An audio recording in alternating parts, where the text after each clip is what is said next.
A trilha que nunca volta a chegar da clareira, o fim de tarde derramava uma luz cor de mel sobre a clareira, o que deveria ser um cenário de paz. Mas para Marcos, Letícia e Bruno, o alívio de finalmente chegar foi rapidamente substituído por uma sensação estranha. O ar era pesado, abafado, e o silêncio da floresta densa que o cercava não era pacífico. Era um silêncio predador, como o de um animal à espera do momento certo para atacar. Lugar perfeito. Isolamento total, disse Marcos, tentando quebrar a tensão com um sorriso. Bruno concordou com a cabeça, já descarregando o equipamento, sempre prático. Mas Letícia permaneceu imóvel, os braços cruzados, os olhos a percorrer a linha das árvores.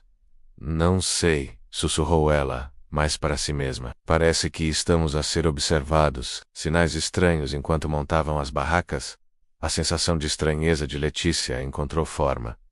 Bruno foi o primeiro a notar. Ei, olhem isto. Na casca de um carvalho antigo, marcas profundas formavam uma espiral, como se tivessem sido arrancadas com uma força descomunal. Mais adiante, noutra árvore, um símbolo que parecia um olho foi queimado na madeira. Deve ser coisa de miúdos, algum tipo de culto de brincadeira, disse Bruno, tentando racionalizar. Mas Letícia aproximou-se, tocando a borda da marca queimada. Isto é recente, afirmou ela, a voz tensa. A madeira ainda está quente, parece. Um aviso. Marcos, ansioso pela aventura, ignorou. Deixa de ser medrosa, Lê. É isso que torna o lugar excitante. O primeiro sussurro à noite caiu como uma mortalha.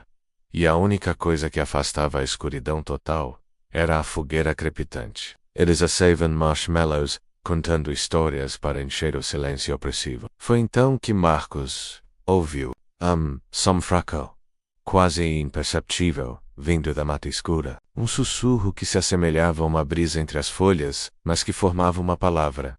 O seu nome. Mahar. Kous. Ele parou de falar, a cabeça virasse na direção do som. Vocês ouviram isto? Bruno e Letícia olharam para ele confusos, no meio de uma risada. Ouvimos o quê?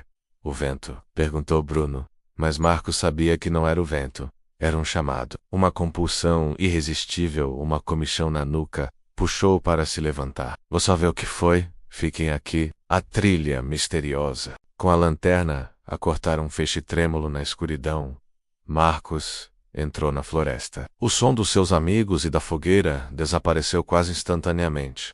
Foi então que ele viu a trilha. Não parecia natural.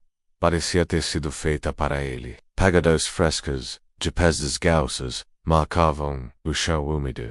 Eram demasiado longas para serem humanas. Com dedos finos e um arco do pé estranhamente pronunciado, só poderia ser de uma criatura desconhecida. A curiosidade, agora misturada com um medo viciante, venceu. Ele seguiu as pegadas, sentindo-se atraído por uma promessa de desvendar o segredo daquela floresta, sem perceber que cada passo o afastava mais da segurança e o levava para o coração da armadilha. A floresta fecha a cada passo.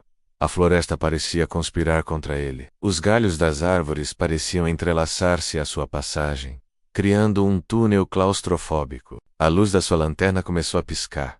A sua luz amarela a transformar-se, o que ajudou a transformar o local em um ambiente doentio onde as sombras das árvores criavam sombras que dançavam como monstros. Ele decidiu voltar, mas ao se virar, o pânico instalou-se, pois a floresta parece ter ficado mais densa e sombria. A trilha tinha desaparecido. Atrás dele, onde antes havia um caminho, agora havia apenas um muro impenetrável de espinhos e árvores densas.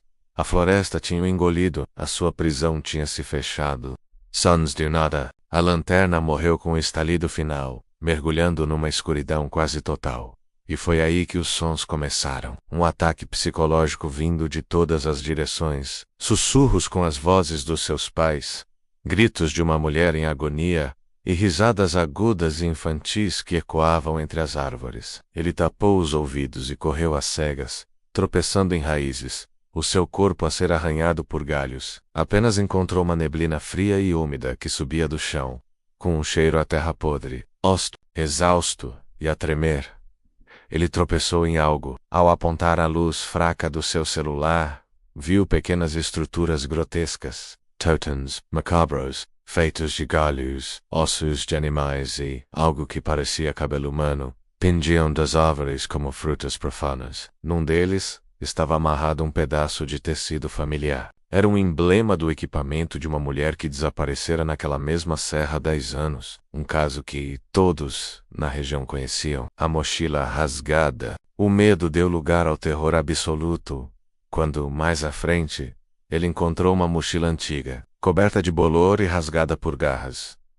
Ao lado dela, um gravador de microcassetes. "'Cause there is a tree merrily carregou no play." A fita chiou, e depois uma voz aterrorizada e ofegante encheu o silêncio. "Não é um animal. A floresta, a trilha, é uma armadilha. Ela te chama. Ela te atrai pra... O Deus tá aqui. Não sigam o autor." A voz foi cortada por um som úmido e rasgante, seguido de um grito borbulhante que terminou abruptamente. A fita continuou a rodar em silêncio. Letícia entra na floresta na clareira.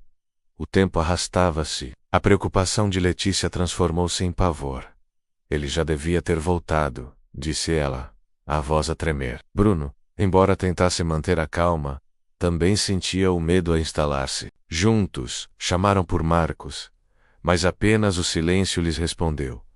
Armados com as suas lanternas, entraram na floresta. O ar pareceu ficar mais frio, e a floresta, antes silenciosa, agora parecia sussurrar com uma vida malévola. Numa bifurcação, Bruno foi para a direita e Letícia para a esquerda, e num instante, separados por uma súbita névoa, ficaram sozinhos, a criatura nas sombras. "Letícia!" gritou Bruno, a sua voz abafada pela névoa. Foi então que ele viu um movimento rápido e fluido entre as árvores. Algo alto e esguio que se movia de forma antinatural. No meio da escuridão, 2 pontos de luz brilharam, não refletindo a sua lanterna, mas brilhando com uma fosforescência doentia. Eram olhos. "Bruno, tô aqui!" Ouviu ele a voz de Letícia, mas vinha da direção errada. No meio da floresta densa, ela continuava ouvindo. "Segue a minha voz." A voz dela repetiu, mas agora estava distorcida, mais grave, uma paródia grotesca e zombeteira. O ambiente escuro da floresta tornava o momento mais agonizante. A voz vinha de cima de Tries to do ou Lado. Não era Letícia, era uma isca, pois a criatura estava à espreita nas sombras por entre as árvores. Sem volta enquanto isso, Letícia, guiada por uma intuição terrível, encontrou a lanterna de Marcos caída no chão. O seu feixe de luz a iluminar uma poça de água parada. Ela aproximou-se, esperando ver o seu próprio reflexo, mas o que viu gelou-lhe a alma. A poça refletia a clareira inteira, e o semblante da criatura estava ali, em meio à densa floresta. Nela, via as figuras de si mesma, de Bruno e de Marcos em meio à densa vegetação. Mas não estavam sozinhos. Atrás deles, em uma pequena clareira na imagem refletida, estava uma criatura alta, assustadora, com membros que se dobravam em ângulos errados, e ela estava a observá-los. Não era um reflexo do presente.